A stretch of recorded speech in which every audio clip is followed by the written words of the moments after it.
Bismillahir Rahmanir Rahim. Assalamu alaikum wa rahmatullahi wa barakatuh, my dear respected brothers and sisters. Welcome to Happy Strong Family video series. Today we're going to talk about how to talk to children about coronavirus, and in our today's session we have Dr. Zaihan Rashid. Dr. Zaihan. Assalamu alaikum wa rahmatullah, my brothers and sisters in Islam. A very big pleasure and a great delight to appear on this happy occasion of clarifying some of the issues surrounding the coronavirus matter. I would first of all like to reassure all of you that we, inshallah, with the blessing of Allah and with our following the commands and the sunnah of the Prophet sallallahu alaihi wasallam, inshallah will come through with this on the top with success and stronger iman, inshallah. So just to delve into the issue right away, I'd like to share some slides with you so that you can follow while we are mentioning some of the points that are relevant.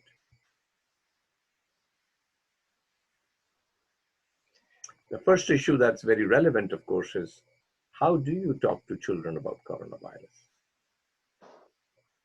I think it's important to be aware of their concerns, because remember, children, depending on their age, depending on the exposure they've had, and depending also on, of course, what have they been told, they can be extremely concerned about some of the negativity that comes out of the media in particular, sometimes misinformation, and sometimes disinformation.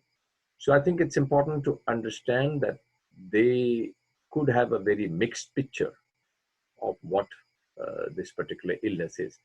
I think it's important, first of all, to be aware that children are very likely to understand things, provided this is done in a simple fashion, provided it's done in a fashion where they feel love and concern being properly addressed. And I think it's also important to make it easy for them to realize that this isn't something that's inevitably going to happen to them. Because I think when concerns are related to what could or couldn't happen, then people have differences in the way how they approach things. So the coronavirus, in simple terms, is a very small microbe. It's a very small 30 to 40 nanometer virus, which is in fact not seen until it's magnified 100,000 times. The risk of it occurring in a situation where people have already self-isolated themselves, as we have in our homes, and with the cleansing, etc., that we're doing, it's actually quite small. But the risk has become bigger because of the constant mention of it in the various sources, particularly the media.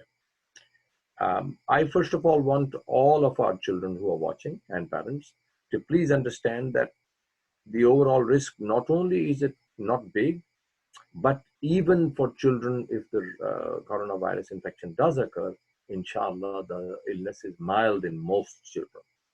Number two is that we emphasize to our children that we have a very good way of understanding this if we remember that Allah is on our side and is always doing the very best for us.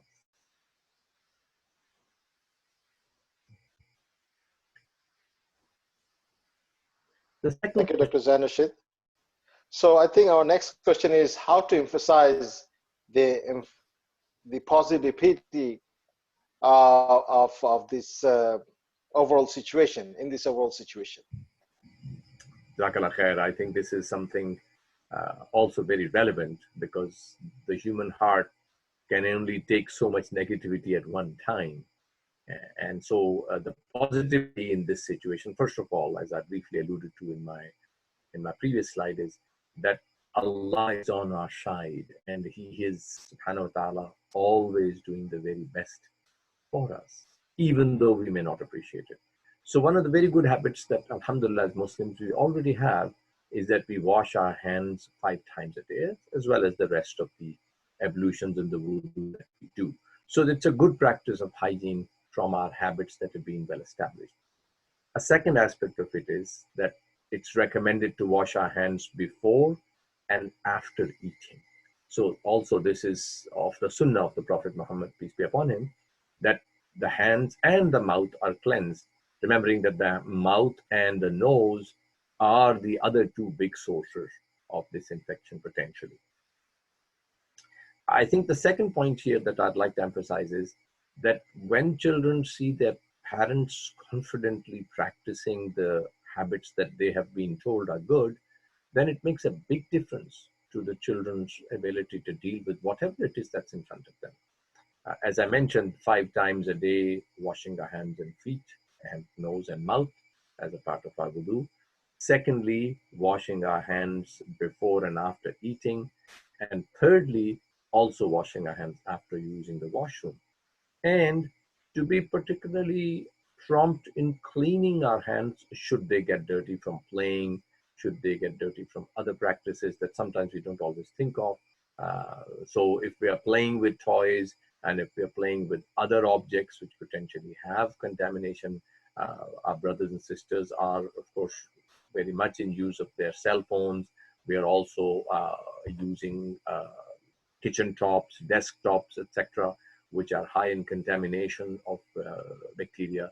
So this is another something to be aware of, that as a family, we remind each other and we stay positive, and not to say that we also use du'as as a part of the positivity and cleanliness, inshallah. I hope, inshallah, this clarifies that point. Jazakallah khairan, Sheikh. So our next question is, in that case, how to keep children busy at home? As you see, we are already in the lockdown situation. And in this situation, how we can keep our children busy? Jazakallah khair. I think this is another very relevant point. Because of our old habits, again, as I was alluding to in the last question, routines are a big part of doing things in a fashion that's easy to follow. So if, inshallah, already we have certain routines like Salah, doing our prayers, and the children are probably doing 3 to 4 a day, perhaps they're not doing all. Older children, of course, teenagers, I hope, are doing all 5, particularly now. So that actually routine helps us in establishing something on a daily basis where we know that we're going to be doing our prayers regularly. So that breaks up the day very nicely into 5, if you like, time slots. The other part of that routine is, we hope, inshallah, that in this particular situation, we have started to do things as a family. So we do our not only prayers together as a family as much as we can, but we also eat together. So with that, we practice the habit, as we mentioned previously, washing our hands and practicing this art of sitting and eating, saying Bismillah, saying Alhamdulillah at the end. What that does is, for children, they start to see something that's done regularly. Secondly, I emphasize for all parents, myself also, that please read the book of God, a Quran, for a few minutes every day. Please read a hadith, the saying of the Prophet ﷺ, once, maybe twice a day at the end of a salah. It will establish a great deal of tranquility and peace in your children's mind. Raise your hands and ask Allah for safety, tranquility at this particular time as a family. It really does make children very confident that Allah is on their side. Secondly, if there is a routine that was being done, inshallah, everybody knows that school routine was there. Some play it took place at school, and some play took place when they came home. And there's some indoor activities, such as the family might have been practicing a little bit of learning together anyway. I would highly recommend that parents don't give up that routine. That parents continue to do that school routine, which changes a little bit because some schools, for example, are already providing online classes. But if that's not the case, then help your child with some kind of routine by establishing what it is that he or she was doing at school. Similarly, allowing some time for play. What this really means is that we make a timetable of sorts, and it's placed somewhere prominently so all children and parents, for that matter, recognize this is the way we're going to be utilizing our time. I want to mention at the end that there is unfortunately a very unhealthy habit of screens in the form of tablets, iPads, cell phones, which have been used as a kind of a default mechanism to use for time that is not well planned. I highly discourage that kind of thing, and inshallah, I will mention a little bit more of it later. Jazakallah khair for that question. Thank you, Dr. Zaihan Rashid. This is very important to know all these very important points. Thank you very much. So our next question is, you know that in this situation, hygiene is very, very important nowadays. So what would be your suggestion to avoid unhygienic practices for our children and family as a whole?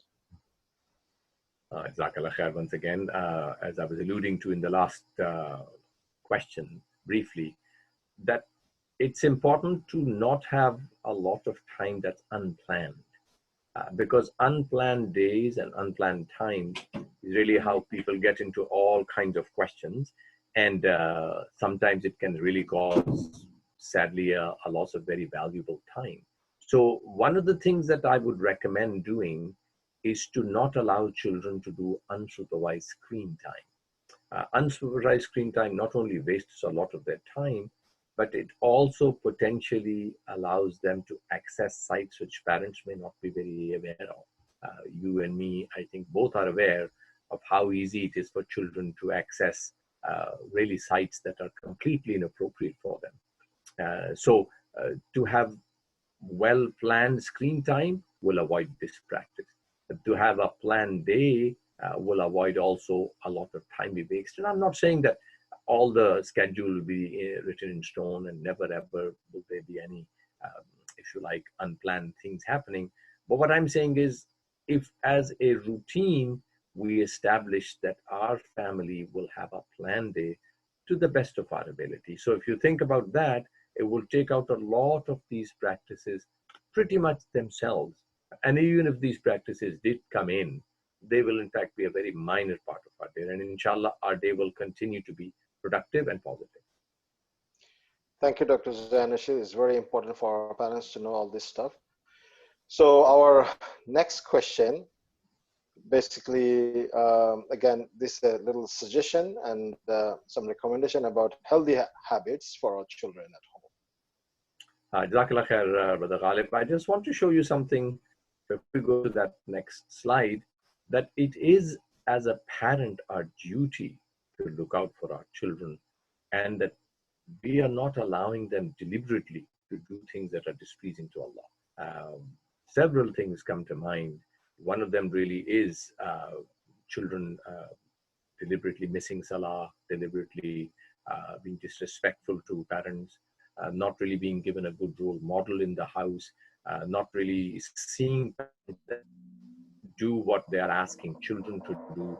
It is difficult for parents to ask children to do salah if they themselves are not doing salah, if they themselves are not getting up for Fajr, if they themselves are not opening the Quran, if they are not known to help each other. For example, the father and mother are not cooperating in the way things are being done at home, and it looks like this is a one-sided street when it comes to cooking or cleaning or other habits. Children really are very much going to take into what they see their parents doing. So for the sake of our children developing healthy habits, I think it's mandatory upon both father and mother, if there is a two-parent family, to do things together. Once again, a planned day and a planned, if you like, scheduled day would go a very long way in determining how we can encourage our children really to be a part of the family. It's really taking children out of that myself, me, and I to the we, our family, and a group setting. Children learn cooperation from parents. Children learn chore doing, particularly the boys will learn that cleaning of the home is a part of a man's life. The Prophet Muhammad, as you know, sallallahu alaihi wasallam, was known to be somebody who helped his family with the chores at home. So I think the emphasis and practice, particularly for the men, but also for sisters on a regular basis, inshallah, will go a very long way in our children adopting healthy habits at home, inshallah, during this time and after. I hope this, inshallah, clarifies the point. Well, that's really helpful, Doctor. So nice of you for bringing up all these important points and suggestions. I think we have come to an end of our session. We have only a minute or so left. So I think if you kindly, share some of the last few words, that'd be wonderful. Thank you, Doctor. Jazakallah khair. And these habits, as I was mentioning, should include some Quran reading, the reading of the life of the Prophet.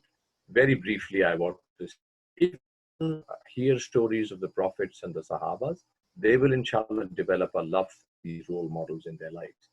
Just to have a review summary of the brief conversation that I had, I would emphasize that we should talk with our children about the coronavirus in a loving, sympathetic, and simple way.